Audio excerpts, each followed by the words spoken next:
Yeah, hi there. How you doing? Thanks for coming again to my channel. I'm Akaze, and this is Projects Wise with Akaze.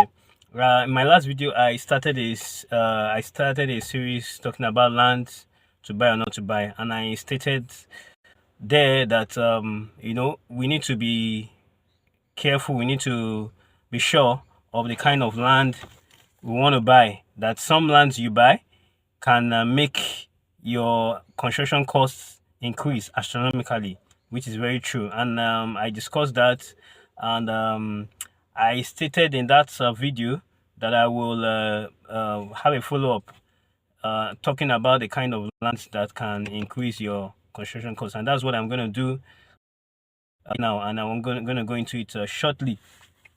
The first one, which is very, very common, number one kind of land that you should not buy if you want to do construction is a waterlogged land.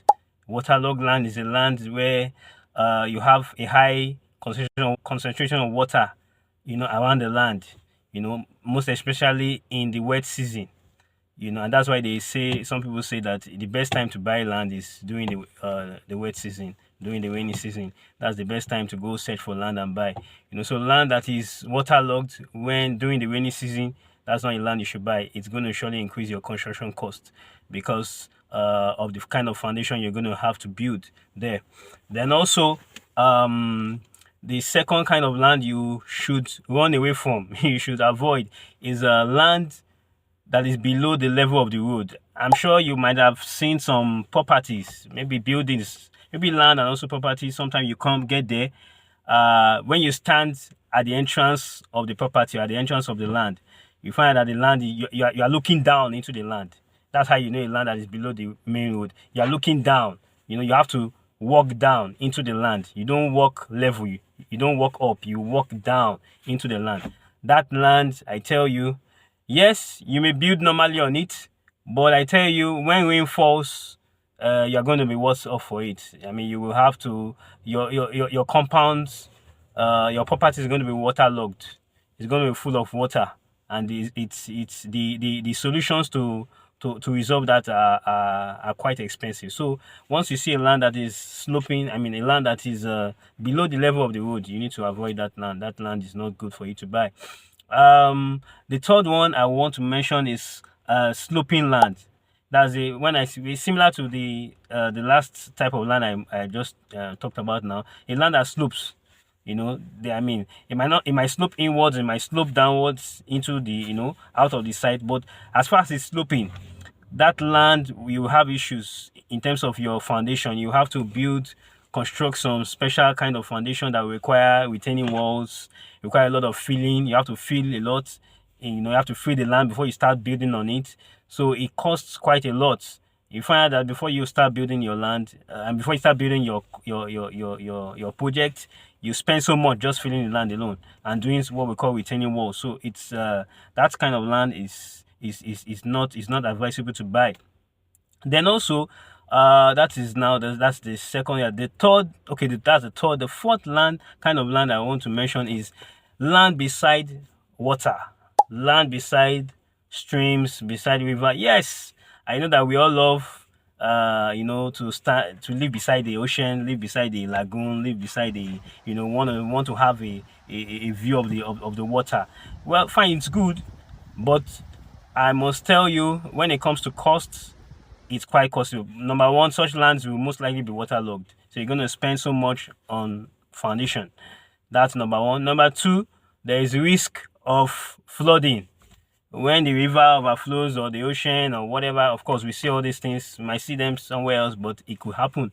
It could happen, And then also, sometimes your land may even extend into the water. You have to do some reclamation or things like that. All those things cost money. So when you see such land, I advise you just no matter how attractive it may be, please just walk away. Just walk away. Then also, one kind of land which I want to mention is land that is at the end of a sloping road. Of course, there are some roads that you're going on, it goes the way down, goes way down. You know, you pass properties left and right, left and right. You know, now if your land is at the end of that slope, if your land is at the end of that slope, the land they want to sell to you is at the end of that slope, my brother, my sister, please avoid it. Avoid it. Why? Because when rain falls, all the water in that area will go down to that place where the land, because water will always find its level. It will go down to that place where you have where your land is, the lowest point, and to gather there.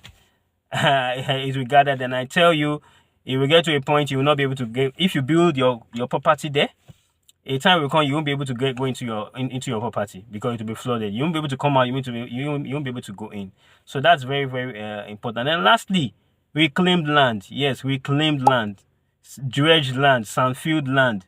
You know, when you go to the areas like Lekki, you know, Ikoyi, all those places. Yes, those lands are highly priced because of the cost required to, you know, get them. You know, reclaimed land is dangerous, is not advisable to get, especially when it has just been done.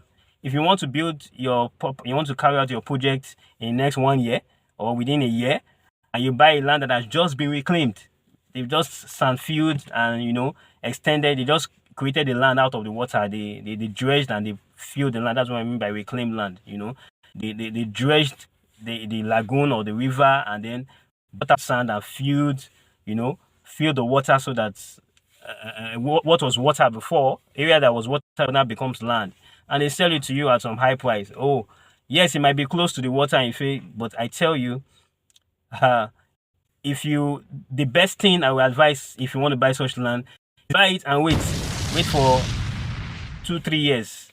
if you can wait so that the land can do what we call consolidate. The land can consolidate. But if you buy that land as it is, they just reclaimed it, dredged it, and then you just buy and you start building. Most likely your building is going to settle.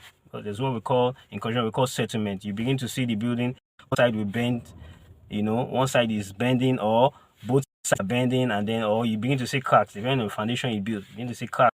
You know, the building is settling. So that is the major problem buying land that has just been reclaimed. So those are the I think there are 6 kind of lands that I will advise you not to buy. What land should you buy? Buy a land that is firm. Buy a land that is not in these areas or this doesn't have these characteristics that I mentioned. Any other land that has these characteristics, oh please, a land that is level, a land that is not waterlogged, a land that is not at the end of a sloping road, a land that is not below the level of the main road, oh please go ahead and buy. God bless you. Okay, so till next time, I'll see you again in the next part of the series. Thank you. Stay blessed.